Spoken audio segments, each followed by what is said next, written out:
Dear students, நான் உங்கள் Hasina ma'am. இன்னைக்கு நம்ம பார்க்க போகிறது 5th ஸ்டாண்டர்ட் சாப்டர் 1 உடைய ரிமைனிங் செக்ஷன் தான். ஏற்கனவே வந்து 2 செக்ஷன் பார்த்துட்டோம். அதில் லோன் போகார் வந்து தன்னுடைய மகனை சிட்டி பக்கமாக அனுப்பி வைப்பார். தன்னுடைய மகன் வந்து ஒரு இன்னோசென்ட்டாக இருக்கான், அவனை வந்து அறிவுள்ளவனாக மாற்றணும், அதனால் வெளி உலகத்தை பார்க்கணும்னு சொல்லி அனுப்பி வச்சிருவாரு. லோன் போகாருடைய மகன் வந்து ரொம்ப ஸ்ட்ரெஸ்ஃபுல்லா ஒரு ரோடு பக்கம் உட்கார்ந்துருப்பாரு. அப்போ ஒரு கேர்ள் வந்து என்ன செய்வாங்கன்னா ஹெல்ப் பண்ணுவாங்க. அடுத்து என்ன நடக்குது அப்படிங்கிறது தான் இன்னைக்கு சாப்டர். லோன் போகார் கே பேட்டே நே அப்னா ஹால் கஹு சுனாயா.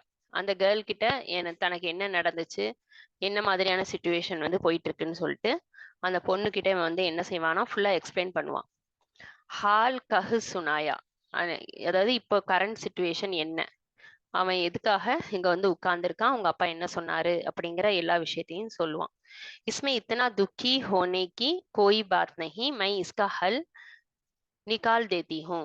நீ ஏன் இதுக்காக கவலைப்படுற, நான் உனக்கு இந்த ப்ராப்ளத்துக்கான சொல்யூஷனை வந்து தேடி தர்றேன் அப்படின்னு சொல்லுவா. इतना कहकर लड़की ने बेड़ों के बाल उतारे और उन्हें बाजार में बेच दिया. என்ன பண்ணா அந்த பொண்ணு அப்படின்னா, அந்த 100 செம்மறி ஆடைய கொண்டு வந்திருப்பான்ல, அந்த 100 செம்மறி ஆடோடைய ஃபர், அதாவது அந்த முடியெல்லாம் கட் பண்ணி எடுத்து, அந்த செம்மறி ஆட்டோட முடி வந்து ரொம்ப வேல்யூபிளானது அந்த ஃபர் வந்து, அதை வந்து அதில் தானே நம்ம உள்ளன் இதெல்லாம் செய்வாங்க. ஸோ அதை வந்து என்ன செஞ்சிருவா, மார்க்கெட்ல வித்துருவா. பாசார் அப்படின்னா மார்க்கெட். जो रुपये मिले उनसे जऊ के 100 बोरे खरीद कर उसे घर वापस भेज दिया. அது மூலமா கிடைச்ச காசுல பார்லி, அதாவது 100 பேக் ஃபுல்லா பார்லி வாங்கி கையில கொடுத்து வீட்டுக்கு அனுப்பி வச்சிருவா. लोन पोगार के बेटे को लगा कि उसके पिता बहुत खुश होंगे. லோன் போகாரோட மகன் வந்து என்ன நினைப்பாரு அப்படின்னா, நம்ம இப்ப வீட்டுக்கு போனா அப்பா ரொம்ப சந்தோஷப்படுவாரு. ஏன்னா செம்மறி ஆட்டை வந்து சாகடிக்கவும் இல்லை, அதை வந்து வெட்டவும் இல்லை. ஆனா செம்மறி ஆட்டோடைய ஃபர்ரை மட்டும்தான் எடுத்து என்ன செஞ்சிருக்கு, வித்து அதை காசாக்கி இருக்கு. அதனால அவங்க அப்பா ரொம்ப சந்தோஷப்படுவாரு அப்படின்னு இவன் நினைச்சிட்டு வீட்டுக்கு போறான். மகர் உஸ்கி ஆப் பீத்தி பர் உன்ஹோனே தியான் நஹி தியா. ஆப் பீத்தி அப்படின்னா அவன் நடந்ததெல்லாம் சொல்லுவான். நான் இப்படி போனேன், ஒரு பொண்ணு ஹெல்ப் பண்ணா, இது மூலமா நான் வந்து அந்த காசு மூலமா நான் 100 பேக் ஃபுல்லா பார்லி கொண்டு வந்திருக்கேன். நீங்க சொன்ன மாதிரியே நான் ஆட்டை வந்து விற்கவும் இல்லை, ஆட்டை வந்து அழிக்கவும் இல்லை அப்படின்னு சொல்லுவான். ஆனா அந்த நடந்த கதையெல்லாம் கேட்டு அவங்க அப்பா வந்து அதை கான்சென்ட்ரேட்டே பண்ண மாட்டார், கவனிக்கவே மாட்டார். ஆப் பீத்தி அப்படிங்கிற வேர்டு வந்து இம்பார்ட்டன்ட். இது வந்து ஸ்பெல்லிங்க்கெல்லாம் கேட்பாங்க. ஸோ ஆப் பீத்திங்கிற வேர்டை வந்து நோட் பண்ணிக்கோங்க. தியான் நஹி தியா, அவங்க அப்பா வந்து அதை கண்டுக்கவே இல்லை, நீ என்ன வேணாலும் சொல்லு அப்படின்னு சொல்லிட்டு விட்டுட்டாரு. வே உட்கர் கமரே से भागकर चले गए. रूम விட்டு வெளியே போயிட்டாரு. दूसरे दिन उन्होंने अपने बेटे को बुलाकर कहा, पिछली बार बेड़ों के बाल उतारकर बेचना मुझे जरा भी पसंद नहीं आया.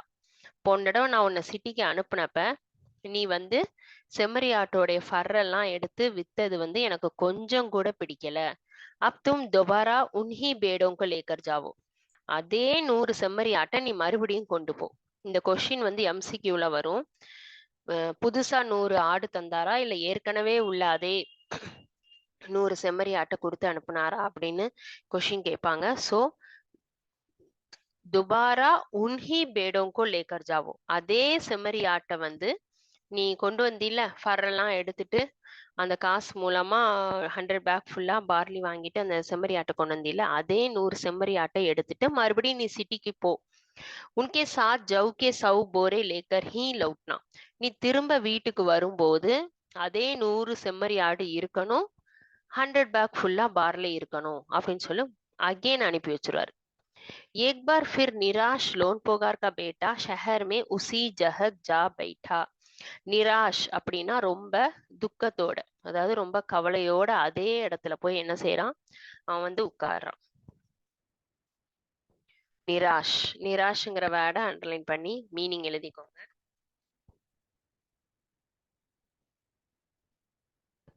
இதுக்கு ஆப்போசிட் வரும் ஆஷா நிராஷா. ஆஷா அப்படின்னா விஷ், அதுக்கு ஆப்போசிட் வந்து நிராஷ். அதே சேம் பிளேஸ்ல போய் அங்க உட்கார்ந்துருக்கான். न जाने क्यों उसे यकीन था कि वह लड़की उसके मदद के लिए जरूर आएगी. அவனுக்கு ஒரு நம்பிக்கை, கண்டிப்பா அந்த பொண்ணு ஹெல்ப் பண்ண வருவா அப்படின்னு சொல்லி நம்பி அங்கேயே உட்கார்ந்துருக்கான். யகீன் அப்படின்னா என்னன்னா, அவனுக்கு ஒரு ஹோப், கண்டிப்பா அந்த பொண்ணு வந்து அவனை பார்க்க வருவா அப்படின்னு. और हुआ भी कुछ ऐसा ही वह लड़की आई. அவன் நினைச்ச மாதிரியே நடந்துச்சு. அந்த பொண்ணு வந்து அவனை தேடி வந்தா. உஸ்ஸே உஸ்னே அப்னி முஷ்கில் கஹ் சுனாயி. முஷ்கில்னா டிஃபிகல்டிஸ். இப்ப என்னென்ன கஷ்டம், என்ன ஆயிருச்சு, அவங்க அப்பா என்ன சொன்னாருங்கிற எல்லா விஷயத்தையும் வந்து இவன் மறுபடியும் சொல்றான். முஷ்கில், இதுக்கும் ஸ்பெல்லிங் பார்த்துக்கோங்க, இதுவும் இம்பார்ட்டன்ட் வேர்டு தான். अब तो बिना जौ के 100 बोरों के मेरे पिता मुझे घर में नहीं घुसने देंगे. 100 பேக் ஃபுல்லா பார்லி இருக்கணும். அதே மாதிரி இந்த 100 ஷீப்ஸையும் நான் மறுபடியும் எடுத்துட்டு போகணும், இல்லைன்னா எங்க அப்பா என்ன வீட்டுல நுழையவே விட மாட்டாரு அப்படின்னு சொல்லுவான். லடுக்கி சோச்கர் போலி ஏக் தரிகா ஹே. அந்த பொண்ணு யோசிச்சு அடுத்து ஒரு பிளான் சொல்றான். ஒரு வழி இருக்கு, ஒரு பிளான் இருக்கு, ஐடியா. தரிகா அப்படிங்கிறது அடுத்து ஒரு வழி இருக்கு, நான் சொல்றேன், அதே மாதிரி பண்ணலாம். உஸ்னே பேடோங்கே சிங் காட்லியே. சிங் அப்படின்னா கொம்பு. அந்த செம்மறி ஆட்டோட கொம்பெல்லாம் வந்து வெட்டி எடுத்தாச்சு. உன்ஹே பேச்கர் ஜோ ருப்பியே மிலே உன்சே 100 போரே ஜவ் கரிதே. அந்த கொம்புகள்லாம் வெட்டி வித்த பிறகு காசு கிடைச்சிருக்கும்ல, அந்த காசை கொண்டு என்ன பண்ணிட்டாங்க, 100 பேக் ஃபுல்லா பார்லே வந்து வாங்கியாச்சு. बोरे लोन पोगार के बेटे को सौंप कर लड़की ने उसे घर भेज दिया. அந்த வாங்கின அந்த 100 பேக் ஃபுல்லா பார்லி எல்லாம் கொடுத்து அந்த பையனை வந்து வீட்டுக்கு அனுப்பி வச்சாச்சு. बेड़े और जौ के बोरे पिता के हवाले करते हुए लोन पोगार का बेटा खुश था. இப்போ 100 பேக் ஃபுல்லா பார்லி கொண்டு வந்தாச்சு, செம்மறி ஆட்டையும் பத்திரமா கொண்டு வந்து அவங்க அப்பா கிட்ட வந்து ஒப்படைச்சிட்டான். உஸ்னே விஜய் பாவ் சே சாரி கஹானி கஹு சுனாய். ரொம்ப ஒரு அச்சீவ் பண்ணிட்டோம் அப்படின்னு சொல்லிட்டு அவங்க அப்பா கிட்ட நடந்த கதையெல்லாம் வந்து एक्सप्लेन பண்றான். सुनकर लोन पोगार बोले उस लड़की से कहा कि हमें 9 हाथ लंबी राख की रस्सी बनाकर दें. இத கேட்டுட்டு அவங்க அப்பா சொல்றாரு, அதே பொண்ணு கிட்ட போய் சொல்லு, எங்க அப்பாவுக்கு 9 அடி நீளத்துல ஒரு மாலை வந்து செஞ்சு தரணும். அந்த மாலை வந்து எப்படி இருக்கணும் அப்படின்னா, ஆஷ்ல செஞ்ச மாலையா இருக்கணும். ராக் அப்படின்னா ஆஷ். அந்த மாலை எப்படி இருக்கணும்னா ஆஷ்ல உருவான மாலையா இருக்கணும்.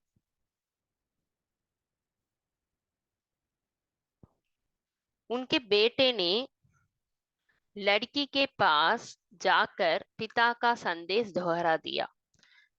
இப்போ அவங்க அப்பா சொன்ன எல்லா விஷயத்தையும் இந்த பையன் வந்து அந்த பொண்ணுகிட்ட போய் சொல்லிட்டான். இந்த மாதிரி எங்க அப்பா வந்து கேட்டிருக்காரு, நீ தான் அறிவுள்ள பொண்ணாச்சு, இதையும் செஞ்சு கொடு அப்படின்னு சொல்லி. சந்தேஷ் அப்படின்னா மெசேஜ். லடுக்கி நே ஏக் ஷர்த் ரக்கி. இப்போ அந்த பொண்ணு வந்து ஒரு கண்டிஷன் போடுறா. மை ரஸ்ஸி பனா தோ தூங்கி மகர் தும்ஹாரி பிதா கோ வக் கலே மே பெஹன்னி ஹோகி. நான் வந்து நீ கேக்குற மாதிரியான அந்த ரோப் வந்து செஞ்சு கொடுத்துறேன். சாம்பல்ல உருவான ரோப்பை வந்து நான் செஞ்சு கொடுத்துறேன். அதை உங்க அப்பா வந்து கழுத்துல போட்டுக்குவாரா என்ன அப்படின்னு கேக்குறா. லோன் போகார்னே சோச்சா ஐசி ரஸ்ஸி பனாஹி அசம்பவ் ஹே. லோன் போகார என்ன நினைப்பாருன்னா, இந்த மாதிரியான ஒரு மாலை செய்யறது ரொம்ப கஷ்டம், அது கண்டிப்பா முடியவே முடியாதுன்னு நினைச்சிருப்பாரு. இஸ்லியே லடுக்கிக்கு ஷர்த் மன்சூர் கர்லி. அதனால அந்த பொண்ணு சொன்ன அந்த கண்டிஷனை வந்து ஓகே சொல்லிட்டாரு. செஞ்சு கொடுத்தா பாத்துக்கலாம் அப்படிங்கிற மாதிரி. மன்சூர் கர்னா அப்படின்னா அக்செப்ட் பண்றது. அகர் தின் அகலே தின் லடுக்கி நே 9 हाथ लंबी रस्सी ली उसे पत्थर के सिल पर रखा. இப்ப அந்த பொண்ணு என்ன பண்ணுச்சு அப்படின்னா, 9 அடி நீளத்துல ஒரு ரோப்பை வாங்கி, சில் அப்படின்னா ஒரு ஸ்டோன், அகலமான ஒரு ஸ்டோன்ல அந்த ரோப்பை வச்சு அதை ஃபுல்லா அப்படியே என்ன செஞ்சுட்டானா எரிச்சிட்டா. அப்ப அது மாலை மாதிரி ஆயிருமா, மாலை மாதிரி வச்சு எரிச்சிட்டா. இப்ப அந்த ரோப் வந்து ஆஷ்லே உருவான ரோப்பா மாறிடுச்சு. ரஸ்ஸி ஜல் கயி மகர் ரஸ்ஸி கே ஆக்கார் கி ராக் பச் கயி. இப்ப அந்த ரோப் வந்து எரிஞ்சிருச்சு, அதோடைய அந்த ஷேப்ல அந்த ரோப் எப்படி வச்சாலோ அதே ஷேப்ல வந்து அந்த சாம்பல் வந்து தங்கிருச்சு. इसे वक्त सिल समेत लोन पोगार के पास ले गई और उसे पहनने के लिए कहा. நீங்க சொன்ன மாதிரியான சாம்பல்லே வந்து என்ன செஞ்சுட்டேன், மாலை வந்து செஞ்சுட்டேன். நீங்க இத என்ன செய்யுங்க, உங்க கழுத்துல போட்டுக்கோங்க அப்படின்னு சொல்றா. லோன் போகார் ரஸ்ஸி தேக்கர் சகீத் ரக்கை. இப்போ அவர் இத பார்த்துட்டு அப்படியே ஸ்டண்ட் ஆயிட்டாரு. அவருக்கே ஆச்சரியம். वे जानते थे कि राखी रस्सी को गले में पहनना तो दूर उठाना भी मुश्किल है. அவருக்கு தெரியும் இந்த ரோப்ப வந்து ஆஷ்ல செஞ்ச ரோப்ப எடுக்கவும் முடியாது, அதை எடுத்து கழுத்துல போட்டுக்கவும் முடியாது. हाथ लगाते ही वह टूट जाएगी. கை பட்டாலே அந்த ஆஷ்ல உருவான அந்த ரோப் வந்து என்ன ஆயிரும், உடைஞ்சிரும். लड़की की समझदारी के सामने उनकी अपनी चालाकी धरी रह गई. இப்போ லோன் போகாருடைய அந்த அறிவுபூர்வமான அந்த விஷயம் வந்து இந்த பொண்ணோடைய அறிவுக்கு என்ன ஆகலைன்னா ஈடு இல்லை. அதுக்கு மேல இந்த பொண்ணு வந்து ரொம்ப டேலண்டா இருக்கா. बिना वक्त गवाए लोन पोगार ने अपने बेटे की शादी का प्रस्ताव लड़की के सामने रख दिया. இப்ப லோன் பகார் என்ன பண்ணாரு, அந்த பொண்ணையே வந்து தான் மகனுக்கு கல்யாணம் பண்ணி கொடுத்துட்டாரு. தூம் தாம் சே உன் தோனும் கி ஷாதி ஹோ கயி. ரொம்ப கோலாகலமா அவங்களுடைய கல்யாணம் வந்து நடந்து முடிஞ்சிருச்சு. ஷாதி அப்படின்னா மேரேஜ்.